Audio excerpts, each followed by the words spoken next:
मधुबन के बाबा, मधुबन के बाबा मुरली वाले, आपका क्या कहना,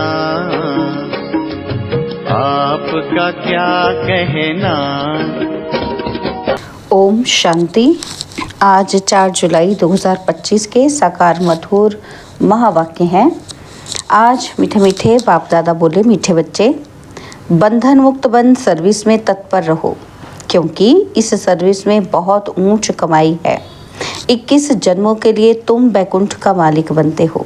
बाबा ने कहा, मीठे बच्चे, बंधन मुक्त बन सर्विस में तत्पर रहो, क्योंकि इस सर्विस में बहुत ऊंच कमाई है।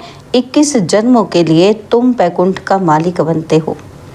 बाबा ने आज प्रश्न पूछा है कि हर एक बच्चे को कौन सी आदत डालनी चाहिए। तो उत्तर में बाबा कहते, मुरली की पॉइंट पर समझाने की। ब्राह्मणी अगर कहीं चली जाती है, माना टीचर कहीं चली जाती है, तो आपस में मिलकर क्लास चलानी चाहिए। अगर मुरली चलाना ही नहीं सीखेंगे तो आप समान कैसे बनाएंगे। ब्राह्मणी बिगर मूंझना नहीं चाहिए। पढ़ाई तो सिंपल है, क्लास चलाते रहो, ये भी प्रैक्टिस करनी है। मुरली का गीत है, मुखड़ा देख ले प्राणी तू अपने मन मंदिर में। ओम शांति। बच्चे जब सुनते हैं तो अपने को आत्मा निश्चय कर बैठें और यह निश्चय करें कि बाप परमात्मा हमको सुना रहे हैं। ये डायरेक्शन अथवा मत एक ही बाप देते हैं, उनको ही श्रीमत कहा जाता है। श्री अर्थात श्रेष्ठ ते श्रेष्ठ, वह है बेहद का बाप, जिसको ऊंच ते ऊंच भगवान कहा जाता है। बहुत मनुष्य हैं जो उस लव से परमात्मा को बाप समझते भी नहीं है। भल शिव की भक्ति करते हैं, परंतु प्यार से याद करते हैं। बाबा कहते, भल शिव की भक्ति करते हैं, बहुत प्यार से उसको याद करते हैं, परंतु मनुष्य ने कह दिया कि सभी में परमात्मा है, तो वह लव किसके साथ रखे। इसलिए बाप से विपरीत बुद्धि हो गए हैं। भक्ति में जब कोई दुख व रोग आदि होता है तो प्रीत दिखाते हैं, कहते हैं भगवान रक्षा करो। बच्चे जानते हैं गीता है श्रीमत भगवान के मुख से गाई हुई, और कोई ऐसा शास्त्र नहीं जिसमें भगवान ने राजयोग सिखाया हो व श्रीमत दी हो। एक ही भारत की गीता है जिसका प्रभाव भी बहुत है। एक गीता ही भगवान की गाई हुई है। भगवान कहने से एक निराकार तरफ ही दृष्टि जाती है, उंगली से इशारा ऊपर में करेंगे। श्री कृष्ण के लिए ऐसे कभी भी नहीं कहेंगे, क्योंकि वह तो देहधारी है ना। तुमको अब उनके साथ संबंध का पता पड़ा है, इसलिए कहा जाता है बाप को याद करो, उनसे प्रीत रखो। आत्मा अपने बाप को याद करती है। अभी वह भगवान बच्चों को पढ़ा रहे हैं, तो वह नशा बहुत चढ़ना चाहिए, और नशा भी स्थायी चढ़ना चाहिए। ऐसे नहीं कि ब्राह्मणी सामने है तो नशा चढ़े, ब्राह्मणी नहीं तो नशा उड़ जाए। बस ब्राह्मणी बिगर हम क्लास ही नहीं कर सकते।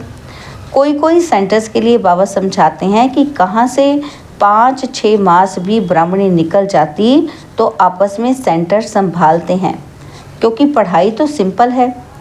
कई तो ब्राह्मणी बिगर जैसे अंधे लूले हो जाते हैं। ब्राह्मणी निकल गई तो सेंटर में जाना छोड़ देंगे। अरे बहुत बैठे हैं, क्लास नहीं चला सकते हो। गुरु बाहर चला जाता है तो चेले पिछाड़ी में संभालते ही है ना।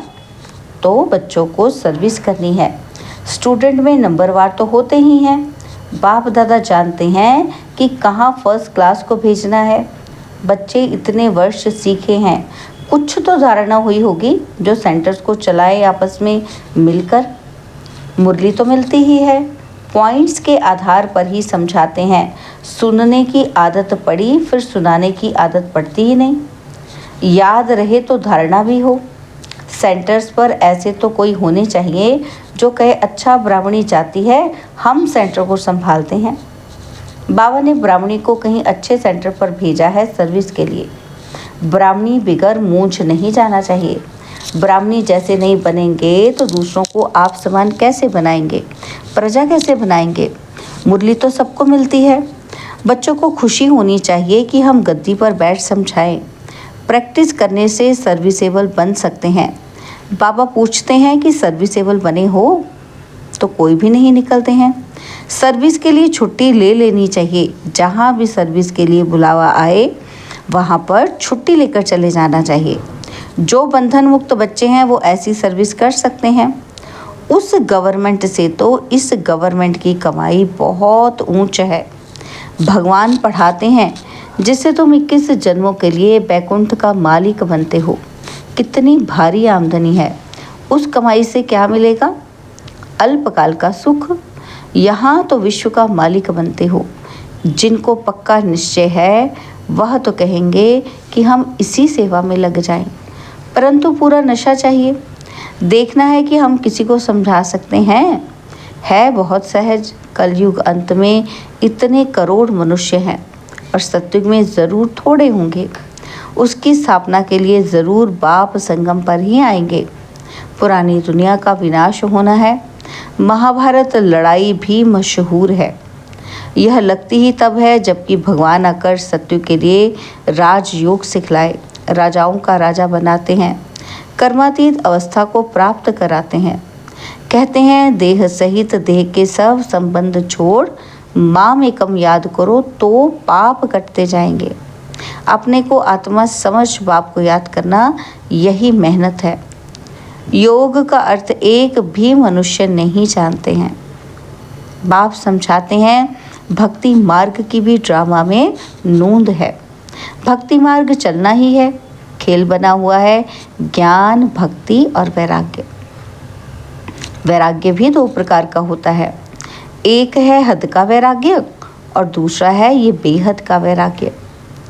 अभी तुम बच्चे सारी पुरानी दुनिया को भूलने का पुरुषार्थ करते हो, क्योंकि तुम जानते हो कि हम अब शिवालय पावन दुनिया में जा रहे हैं।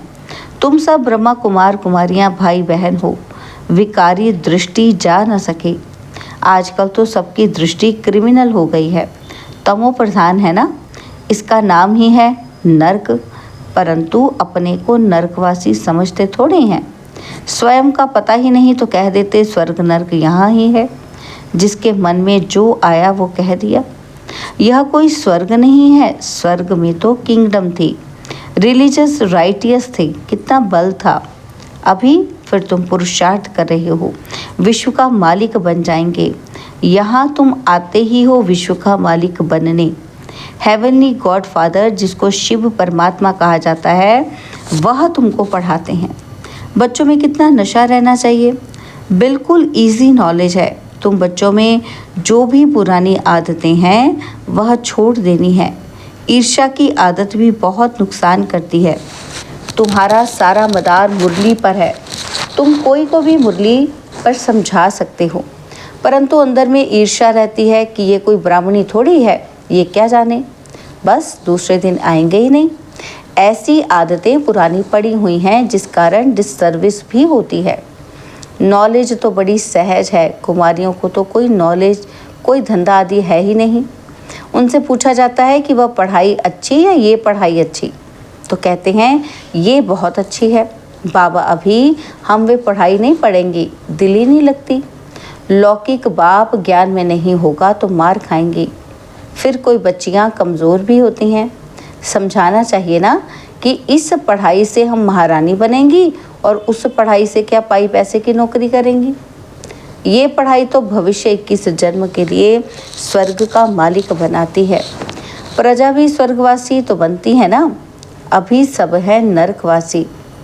अब बाप कहते हैं तुम सर्वगुण संपन्न थे, अब तुम ही कितने तमो प्रधान बन पड़े हो, सीढ़ी उतरते आए हो। भारत जिसे सोने की चिड़िया कहते थे, अभी तो ठिक्कर की भी नहीं है। भारत 100% सॉल्वेंट था, अब 100% इंसॉल्वेंट है। तुम जानते हो हम विश्व के मालिक पारसनाथ थे और फिर 84 जन्म लेते लेते अब पारथनाथ बन पड़े हैं। हैं तो मनुष्य ही, परंतु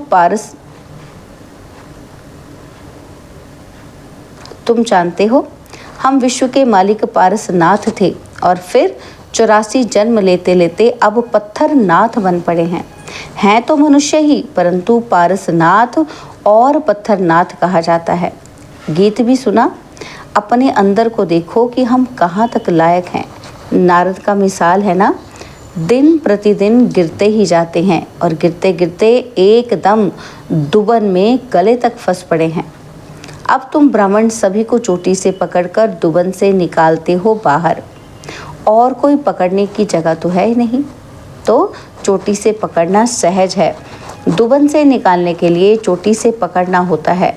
दुबन में ऐसे फंसे हुए हैं जो बात ही मत पूछो।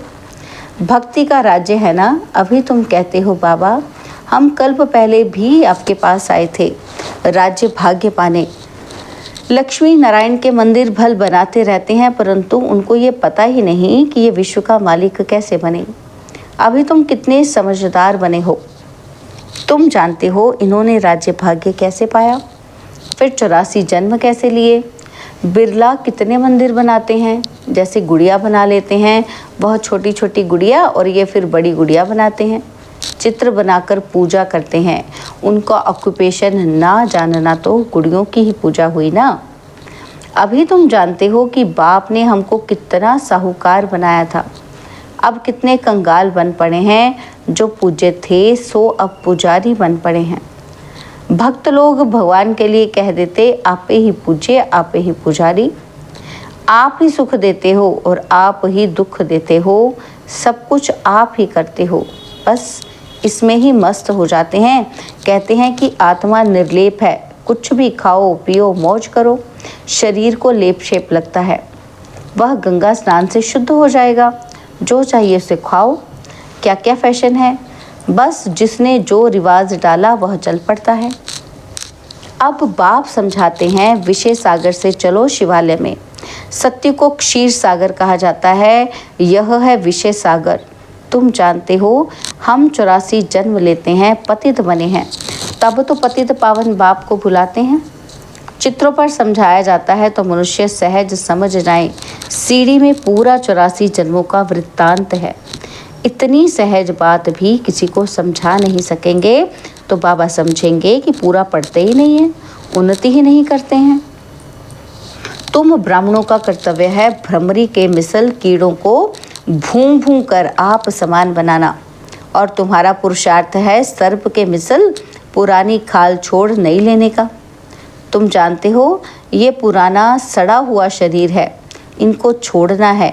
ये दुनिया भी पुरानी है, शरीर भी पुराना है, ये छोड़कर अब नई दुनिया में जाना है। तुम्हारी ये पढ़ाई है ही नई दुनिया स्वर्ग के लिए। ये पुरानी दुनिया खलास हो जानी है, सागर की एक ही लहर से सारा डामाडोल हो जाएगा। विनाश तो होना ही है ना। नेचुरल कैलेमिटीज़ किसी को भी छोड़ती नहीं है। अच्छा, मीठे मीठे सिकिलदे बच्चों प्रति माता पिता बाप दादा का याद प्यार और गुड मॉर्निंग। रूहानी बाप की रूहानी बच्चों को नमस्ते। हम रूहानी बच्चों की रूहानी बाप दादाजी को दिलवा जान सिकवा प्रेम से नमस्ते। ओम शांति। प्यारे बाबा, मीठे बाबा, मेरे बाबा, शुक्रिया बाबा, शुक्रिया बाबा, शुक्रिया। धारणा के लिए मुख्य सार है, पहला पॉइंट है, अंदर जो ईर्ष्या आदि की पुरानी आदतें हैं उसे छोड़ आपस में बहुत प्यार से मिलकर रहना है। ईर्ष्या के कारण पढ़ाई नहीं छोड़नी है। और सेकंड पॉइंट, इस पुराने सड़े हुए शरीर का भान छोड़ देना है। भ्रमरी की तरह ज्ञान की भूं भूं कर कीड़ों को आप समान बनाने की सेवा करनी है। इस रूहानी धंधे में लग जाना है। बाबा ने आज वरदान दिया, मनसा बंधनों से मुक्त अतीन्द्रिय सुख की अनुभूति करने वाले मुक्तिदाता भव। मनसा बंधनों से मुक्त अतीन्द्रिय सुख की अनुभूति करने वाले मुक्तिदाता भव। अतीन्द्रिय सुख में झूलना यह संगम युगी ब्राह्मणों की विशेषता है, लेकिन मनसा संकल्पों के बंधन आंतरिक खुशी व अतीन्द्रिय सुख का अनुभव करने नहीं देते हैं।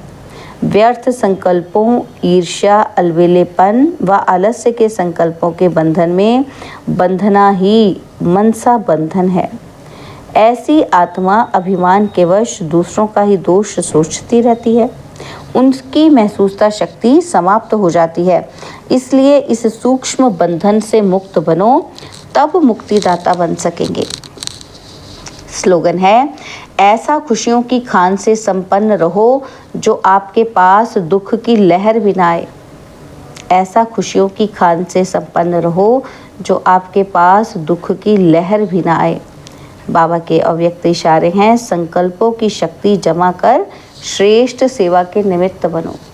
बाबा कहते किसी भी श्रेष्ठ संकल्प रूपी बीज को फलीभूत बनाने का सहज साधन एक ही है, वह है सदा बीज रूप बाप से हर समय सर्व शक्तियों का बल उस बीज में भरते रहना। बीज रूप द्वारा आपके संकल्प रूपी बीज सहज और स्वतः वृद्धि को पाते फलीभूत हो जाएंगे, संकल्प शक्ति जमा हो जाएगी। अच्छा, ओम शांति।